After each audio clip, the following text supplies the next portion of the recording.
Hello and welcome everyone. स्वागत है आपका मेरे official YouTube channel agriculture success point पर। और आज अपने पढ़ेंगे जिट्टा पोटेंशियल के बारे में। जिट्टा पोटेंशियल क्या होता है, कौन कौन से फैक्टर जो है वो इसको इफेक्ट करते हैं। तो कंप्लीट जो है जिट्टा पोटेंशियल के बारे में ये लेक्चर रहने वाला है। बिल्कुल छोटा सा टॉपिक है, 10-12 मिनट का लेक्चर है। ठीक है, इसके अंदर अपने जिट्टा पोटेंशियल के बारे में पढ़ेंगे। और एक सीनियर हॉर्टिकल्चर ऑफिसर की वैकेंसीज भी आ रखी है, उसकी कंप्लीट वीडियो मैंने बना रखी है। तो उसका लिंक आपको डिस्क्रिप्शन में मिल जाएगा। यदि आपने वो मेरी वीडियो नहीं देखी है तो आप उस फॉर्म के लिए अप्लाई ज़रूर करना। जो ग्रेजुएट है वो उसको फॉर्म को फिल कर सकते हैं, बीएससी वाले। ठीक है ना, तो उसका लिंक आपको डिस्क्रिप्शन में मिल जाएगा। यदि आपने वो वीडियो नहीं देखी है तो एक बार उसको ज़रूर देखना। तो अपने स्टार्ट करने जा रहे हैं जिट्टा पोटेंशियल के बारे में। यदि आप चैनल पे नए हैं तो चैनल को सब्सक्राइब करके बेल आइकन को ज़रूर दबाना और वीडियो को लाइक करके शेयर ज़रूर करना। जिट्टा पोटेंशियल,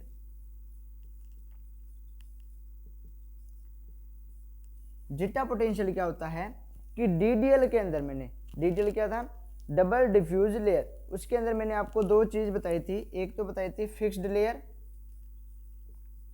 ठीक है, और एक क्या मैंने बताया था जिसको बोला था अपनों ने डिफ्यूज लेयर। ठीक है, जिसको जो है मोबाइल लेयर भी बोलते हैं ना। मैं ये सोच रहा था कि इसको किस नाम से जानते हैं, मोबाइल लेयर। ठीक है, तो जो फिक्स्ड लेयर है उसको मैंने एक नाम और बताया था, क्या, स्टर्न लेयर के नाम से भी जाना जाता है इसे। ठीक है, और डबल जो डिफ्यूज लेयर है इसको किस नाम से जाना जाता है, हेल्महोल्ट्ज़ के नाम से। ठीक है, तो फिक्स्ड लेयर और डिफ्यूज लेयर के बीच में, ठीक है, फिक्स्ड लेयर और डिफ्यूज लेयर के बीच में जो पोटेंशियल डिफरेंस होता है, ठीक है, जो पोटेंशियल डिफरेंस होता है उसी को क्या बोलते हैं अपने,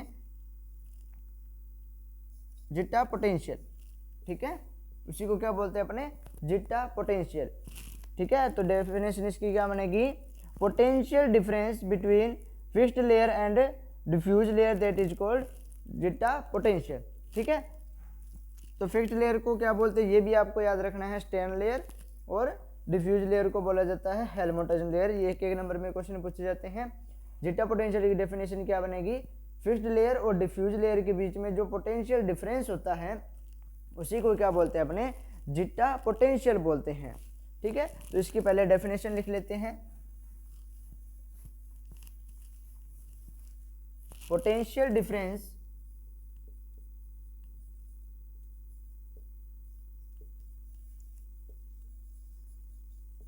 between fixed layer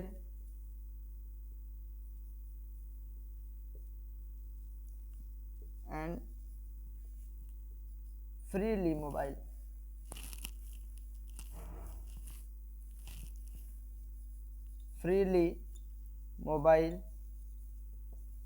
layer that is called zeta potential.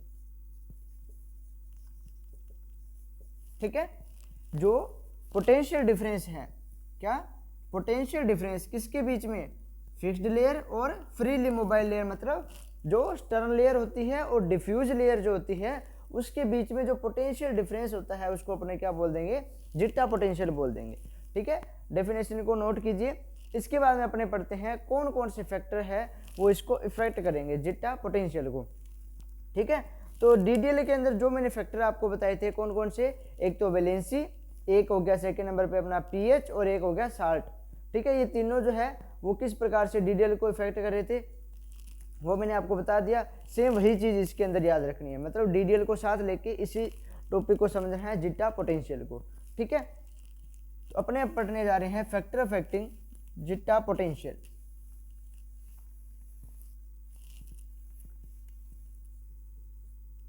Factor affecting zeta potential.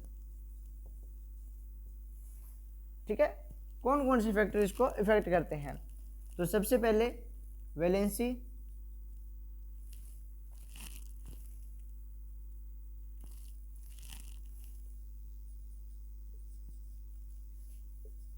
Valency of cation. पहला फैक्टर क्या लिया अपनों ने, वैलेंसी ऑफ कैटाइन। ठीक है, तो DDL के अंदर अपनों ने क्या पढ़ा था कि एक तो डाइवेलेंट के बारे में पढ़ा था, ठीक है, एक पढ़ा था मोनोवेलेंट के बारे में, कि जो डाइवेलेंट कैटाइन है यदि, तो उससे DDL थिकनेस क्या होगी, DDL जो थिकनेस है वो क्या हो जाती है, इससे रेड्यूज हो जाती है। ये अपनों ने पढ़ा था कि यदि डाइवेलेंट कैटाइन है तो DDL की थिकनेस रेड्यूज हो जाएगी, यदि मोनोवेलेंट कैटाइन है तो DDL की जो थिकनेस है वो इंक्रीज हो जाएगी। ठीक है, उसी कंसेप्ट से अपने इसको समझेंगे। अब देखिए, डाइवेलेंट कैटाइन है तो क्या हो रहा है, DDL की थिकनेस रेड्यूज हो रही है, कम हो रही है। ठीक है, तो मान लो इस प्रकार से ये लेयर है, इनके बीच में, ठीक है, जो DDL की थिकनेस है वो क्या है, कम है। ठीक है, तो अब क्या हो रही है, जैसे जैसे डाइवेलेंट कैटाइन बढ़ते जा रहे हैं DDL की थिकनेस कम होती जा रही है। अब जब कम हो जाएगा तो इनके बीच का जो डिफरेंस है वो क्या हो जाएगा, कम। ठीक है, मतलब एक तो इतना था तब इसके बीच में डिफरेंस ज़्यादा था, और जब DDL की थिकनेस रिड्यूज होगी तो डिफरेंस क्या हो गया, कम हो गया। और जिट्टा पोटेंशियल होता ही क्या है कि जो अपनी फिक्स्ड लेयर और जो स्टर्न लेयर है, ठीक है, फिक्स्ड लेयर, स्टर्न लेयर और एक डिफ्यूज लेयर, इन दोनों के बीच का डिफरेंस ही तो जिट्टा पोटेंशियल कहलाता है। मतलब और DDL भी क्या है, इसी को बोल रहे हैं कि थिकनेस कम होगी, थिकनेस कम होगी मतलब दोनों लेयर के बीच में जो स्पेस था वो कम हो गया, और कम होते ही क्या हो गया, पोटेंशियल डिफरेंस भी कम हो गया, मतलब जिट्टा पोटेंशियल भी कम हो जाएगा। तो अपने को याद रखना है कि यदि डाइवेलेंट कैटाइन है तो जिट्टा पोटेंशियल क्या हो जाएगा, कम हो जाएगा। मोनोवेलेंट कैटाइन में क्या होती है, DDL की थिकनेस बढ़ती है। ठीक है, DDL की थिकनेस बढ़ती है, तो DDL की थिकनेस इंक्रीज होगी तो इनके बीच का डिफरेंस भी क्या हो रहा है, इंक्रीज हो रहा है। किसके बीच का, जो अपनी डिफ्यूज लेयर थी और जो फिक्स्ड लेयर थी, इनके बीच का जो डिफरेंस है वो बढ़ रहा है, मतलब अपना जिट्टा पोटेंशियल भी क्या हो रहा है, बढ़ रहा है। ठीक है, तो इससे आपको याद रखना है कि यदि डाइवेलेंट कैटाइन है तो जिट्टा पोटेंशियल कम होएगा, मोनोवेलेंट कैटाइन है तो जिट्टा पोटेंशियल बढ़ेगा। मतलब आप DDL को भी साथ लेके चलना कि डाइवेलेंट से DDL की थिकनेस रेड्यूज हो रही है, मतलब जिट्टा पोटेंशियल भी कम होएगा। मोनोवेलेंट के अंदर DDL की थिकनेस बढ़ रही है, मतलब जिट्टा पोटेंशियल भी बढ़ेगा। ठीक है, फर्स्ट फैक्टर हो गया। सेकेंड फैक्टर देखते हैं अपने, शार्ट क्वांटिटी। उसी के अंदर भी अपनों ने शार्ट क्वांटिटी को ही देखा था। Second point, short quantity.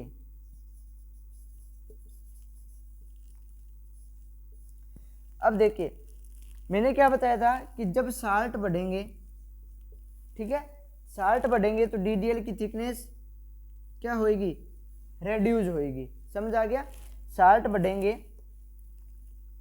तो DDL क्या हो रहा है, कम हो रहा है। अभी मैंने बताया कि सेम जो फैक्टर्स हैं DDL वाले, उसी के हिसाब से आपको जिट्टा पोटेंशियल लेके चलना है। मतलब DDL कम हो रहा है तो वहाँ पे जिट्टा पोटेंशियल भी कम होएगा, और जहाँ पे DDL बढ़ रहा है वहाँ पे जिट्टा पोटेंशियल भी बढ़ेगा। अब देखिए, शार्ट कंटेंट बढ़े तो DDL क्या हो गया, कम हो गया। DDL कम हो गया मतलब जिट्टा पोटेंशियल भी क्या होएगा, कम होएगा। ठीक है, तो इस प्रकार से आप इसको याद रख सकते हैं कि DDL कम हो रहा है मतलब जिट्टा पोटेंशियल भी कम होएगा। DDL का कम होने का मतलब डिफरेंस जो था वो कम हो रहा है, डिफरेंस कम होते ही जिट्टा पोटेंशियल भी कम हो गया। थर्ड पॉइंट है pH। pH इंक्रीज हो रही है तो मोनोवेलेंट कैटाइन क्या है, बढ़ रहे हैं। ठीक है, ज़्यादा pH पे सोडियम, पोटेशियम यही मिलते हैं अपने को। ठीक है, तो मतलब मोनोवेलेंट कैटाइन बढ़ रहे हैं, और मोनोवेलेंट कैटाइन बढ़ते हैं तो क्या होता है कि DDL की थिकनेस है वो इंक्रीज होती है। DDL की थिकनेस इंक्रीज होगी तो इनके बीच का जो डिफरेंस था वो भी क्या होएगा, इंक्रीज होएगा, और मतलब जिट्टा पोटेंशियल भी क्या हो जाएगा, इंक्रीज हो जाएगा। तो याद रखना है कि pH बढ़ेगी तो DDL की थिकनेस जो है वो भी क्या होएगी, इंक्रीज, मतलब जिट्टा पोटेंशियल भी क्या हो गया, इंक्रीज हो गया। DDL की थिकनेस क्यों बढ़ी, क्योंकि मोनोवेलेंट कैटाइन जो है वो बढ़ रहे हैं।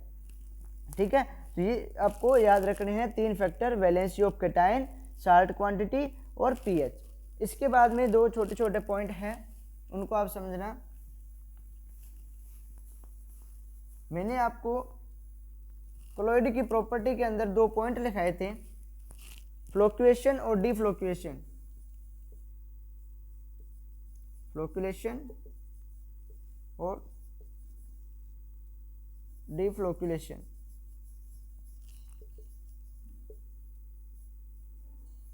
ठीक है, फ्लोक्चुएशन और डिफ्लोक्चुएशन। ठीक है, अब ये क्या होता है? फ्लोक्चुएशन के बारे में मैंने क्या बताया था कि पार्टिकल्स का बिल्कुल पास पास आ जाना। ठीक है, ये कहलाता है फ्लोक्चुएशन। और डिफ्लोक्चुएशन क्या होता है? पार्टिकल्स का दूर दूर चले जाना, मतलब बिखर जाना। ठीक है, अब देखो जब कैटायंस, अब अपने यहाँ पे क्या लेके चल रहे हैं कि जो डीडीएल वाली लेयर थी, ठीक है, उनके बारे में पढ़ रहे हैं कि जब फ्लोक्चुएशन होएगा मतलब जो कैटायन है वो क्या आ जाएंगे, बिल्कुल पास पास आ जाएंगे। तो फ्लोक्चुएशन से क्या हो रहा है कि कैटायन जो है वो पास पास आ रहे हैं, मतलब उनके बीच का डिफरेंस क्या हो रहा है? कम हो रहा है। और डिफरेंस कम होते मतलब क्या हो गया कि जिट्टा पोटेंशियल भी कम हो जाएगा। समझ आ गई कि फ्लोक्चुएशन से क्या हो जाएगा? जिट्टा पोटेंशियल कम हो जाएगा। अब जब ये बिखर रहे हैं, ठीक है, कैटायन जो है वो दूर दूर चले गए, तो इनके बीच का जो डिफरेंस था वो क्या हो गया? ज़्यादा हो गया, मतलब जिट्टा पोटेंशियल बढ़ेगा। तो ये पॉइंट भी आपको याद रखना है कि फ्लोक्चुएशन से क्या हो रहा है? जिट्टा पोटेंशियल कम, और डिफ्लोक्चुएशन से क्या हो रहा है? जिट्टा पोटेंशियल ज़्यादा। ठीक है, तो ये मेन पॉइंट एक और था अपना, फ्लोक्चुएशन और डिफ्लोक्चुएशन। फ्लोक्चुएशन से जिट्टा पोटेंशियल कम और डिफ्लोक्चुएशन से जिट्टा पोटेंशियल ज़्यादा, क्योंकि जो डिफरेंस था वो क्या हो गया? इंक्रीज हो गया। ठीक है, तो ये जो था अपना छोटा सा टॉपिक था जिट्टा पोटेंशियल, जिसके अंदर अपनों ने पहले इसकी डेफिनेशन देखी। यदि आपको डेफिनेशन याद है तो आप फैक्टर फैक्टिंग भी बता सकते हो कि कौन कौन से फैक्टर इसको प्रभावित कर रहे हैं ना। वैलेंसी के अंदर आपको एक चीज़ याद रखनी है कि मोनोवेलेंट बढ़ रहा है, मतलब डीडीएल की थिकनेस भी बढ़ रही है और जिट्टा पोटेंशियल भी बढ़ेगा। पीएच बढ़ रही है तो जिट्टा पोटेंशियल बढ़ेगा। यदि साल्ट क्वांटिटी बढ़ रही है तो जिट्टा पोटेंशियल कम होएगा। ठीक है, तो ये अपना छोटा सा टॉपिक था, इसको आप डीडीएल से रिलेट करके याद रख सकते हैं। आई होप कि आपको अच्छे से समझ आ गया होगा। एक बार जो है सीनियर हॉर्टिकल्चर ऑफिसर वाली वैकेंसी की मैंने वीडियो डाल रखी है, उसको एक बार ज़रूर देखिएगा। Thank you.